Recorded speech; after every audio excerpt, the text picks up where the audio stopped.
Hi everyone, welcome back to my channel. I hope you're all doing well. In today's video, I'm starting by making a spread for my archive journal. This is my birthday spread. My birthday was on March 10th, and this spread I used some little like Polaroid frames that I saw on Twitter. So I will link the tweet in the description box where I found those so that you can download them too. I'm sure that person probably had a Google Drive link to download them, so that'll be in the description box as well. But anyway, yes, this spread is about my birthday. To start off the day, I actually made these little mini cakes. They're supposed to be kind of similar to some sort of cafe in Japan. I have no idea. I was looking through a Bake from Scratch magazine, which is what it sounds like. It's a magazine where they teach you how to bake things from scratch. No Betty Crocker cake mixes. And I saw this small batch recipe. It literally made 2 cakes in these little mini like loaf pans. I guess it's a mini cake pan. Maybe it's not a loaf. And I just thought they seemed so like decadent and delicious. They're essentially like a fondant au chocolat if you want to be French about it, aka a chocolate lava cake. But basically, like if it's, hot, if you're having the cake when it's hot, it would be oozy and melty. But if you put it in the refrigerator like I did, it creates almost like a fudge, like a truffle consistency. Oh my gosh.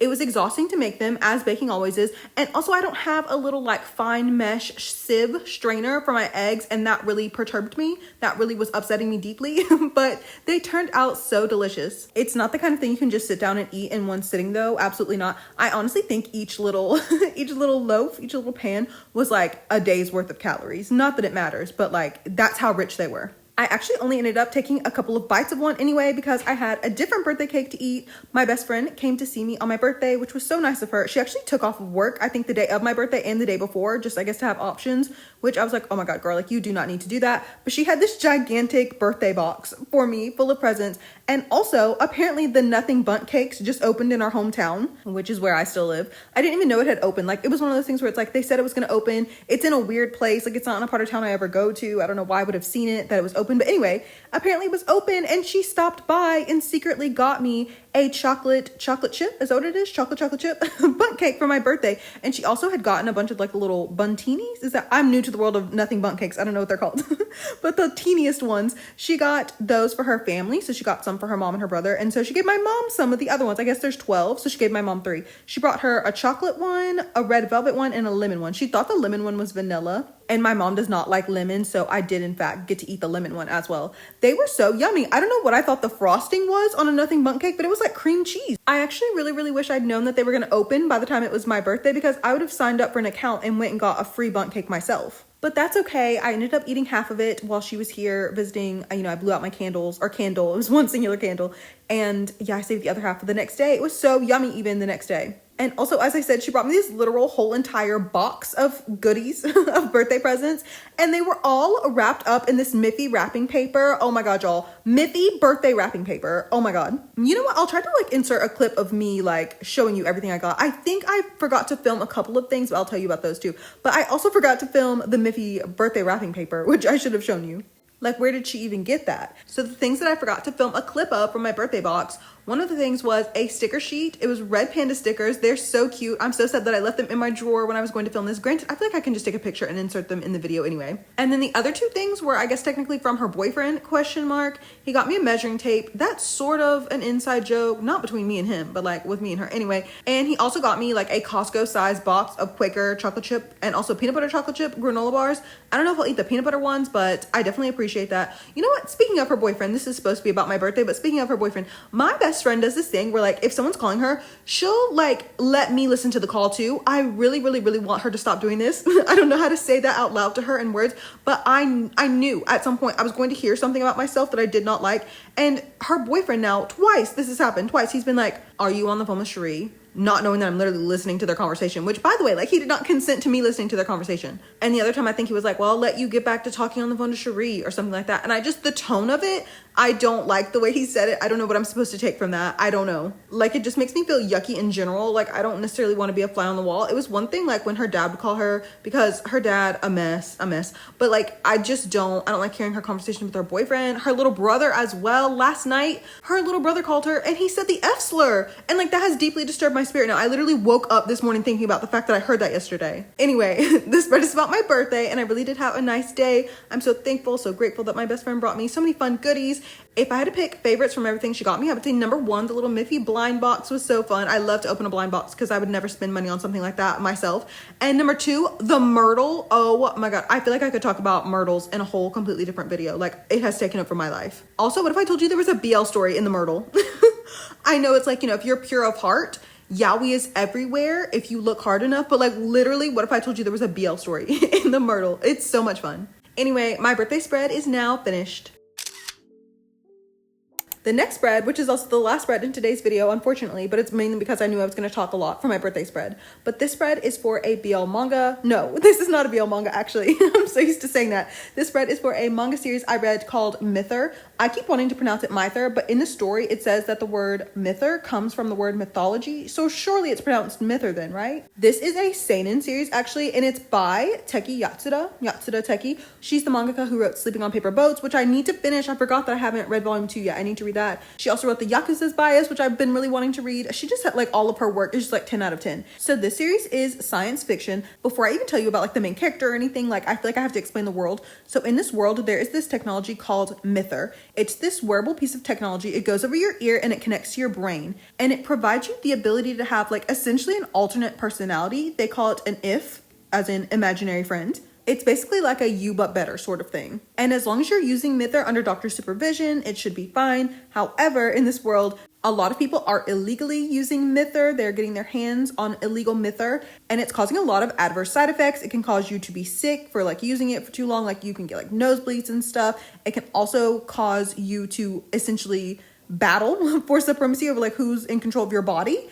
And that can lead you to doing things like harming someone else. And so the main character, I don't know if his name is Kyo or if it's Kaio. I've been pronouncing it Kyo, like Tokyo. But the main character, Kyo, he works for this like government agency that helps find people who are illegally using Myther. And they're ultimately trying to track down who is handing out this illegal Myther to all of these people and put a stop to it once and for all. Kyo, that's pretty much the only thing he wants in this world because Kyo is not entirely human, so he doesn't have wants and desires like the rest of us, or at least he's not supposed to. He is essentially a weapon. He has a human body, of course, but the original owner of the human body has been, wiped out. So he is only left with the if, the imaginary friend, which is, of course not a real person. It's just data. So he's kind of like an android, but not really. You know what I mean? And like I said, his task is to investigate. He is on the case. He's trying to figure out how all of these people are getting their hands on this illegal Myther. And of course, as the story unfolds, more and more mysteries are coming up around Kyo himself, the government, the scientist who essentially made Kyo, the person who is illegally handing out Myther. There's so much going on. This story is actually currently ongoing. I've only read the first 2 volumes, but I feel like volume 3 is almost completely finished,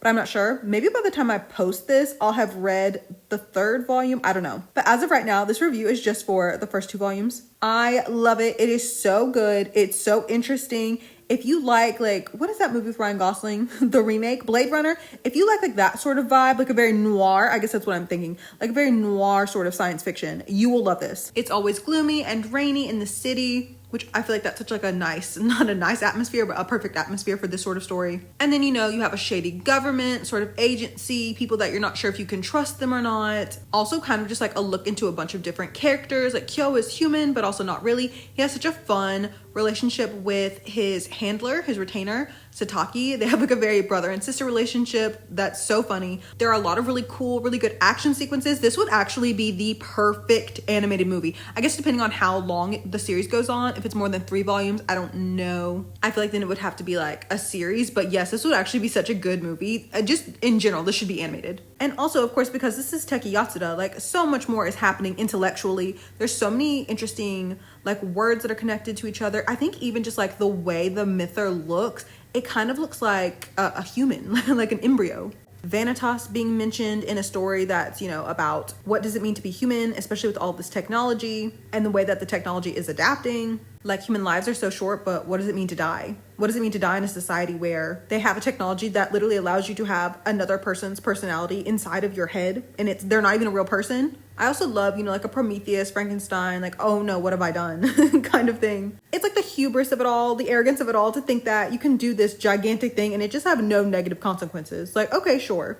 Oh, and I also really liked how it showed like the addictive nature of Myther, especially because a lot of the people that are seeking it out are people who are down on their luck, or maybe they have low self-esteem. And that's exactly how people are targeted in our current modern day society as well. And then of course, when they get the Myther, how addictive it is when they're, you know, better versions of themselves. Oh, also loneliness. There was a character who was truly just lonely. Also, she had low self-esteem. She just wanted a friend. There's so much to think about. I love stories that have some meat on their bones. You know what I mean? Just like stories where there's like something to truly sink your teeth into, to have lots to think about. Oh, I didn't even mention the art. Do I even need to? Do I need to tell you that Teki Yatsuda's art is so beautiful? Maybe I will read volume 3. If volume 3 finishes like quickly, like soon, then I'll read it. But if not, I do kind of wait until it's finished until I read the whole thing.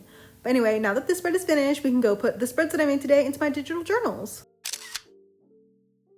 I feel like someone started mowing their grass somewhere in like the middle of me talking about Myther, which is annoying, and I hope that you can't hear it, but if you can, I apologize. You know, it is getting to be that time of year where I do have to battle the people who have decided to do all of their yard work on a Sunday morning. Oh, by the time you're watching this video, it must be spring, right? Oh, happy spring, everyone. It's my favorite season. I'm a little sad because everything bloomed so early this year because it was so warm. So I feel like there's not really going to be anything to look at now because everything's kind of already like done. But that's okay. I feel like there's still lots of green to come. And then of course I'll be planting my little patio garden. Oh my gosh, so exciting. What else was I gonna talk about? I've been watching Jujutsu Kaisen. Of course, I said I wasn't gonna do it. Y'all, I told you, don't let me watch any more episodes. I think I watched up to episode 8. I wanted to see Higuruma. I was like, what are all the girls talking about? Like I wanted to know about him. Oh, and you know what else I forgot to do? Thinking about Jujutsu Kaisen just made me think about manga.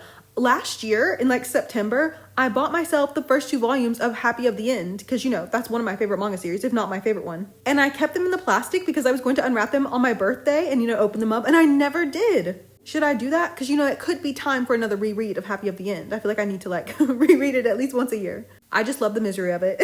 And then also, like I said, I love when there are stories where there's something to think about. Thank you so much for watching today's video. Everything I used today will be in my Pinterest board, and the link to that is in my description box, along with the links to all of my other social media accounts, as well as the links for all the Google Drive folders for all of my journal deco kits. If you have any questions, please let me know and I'll do my best to answer them. Again, happy spring. I hope the weather is nice wherever you are, or happy autumn, happy fall if you're in the Southern Hemisphere. No matter where you are, I hope you're having a nice day. Thank you for hanging out. As always, I'll see you in the next one.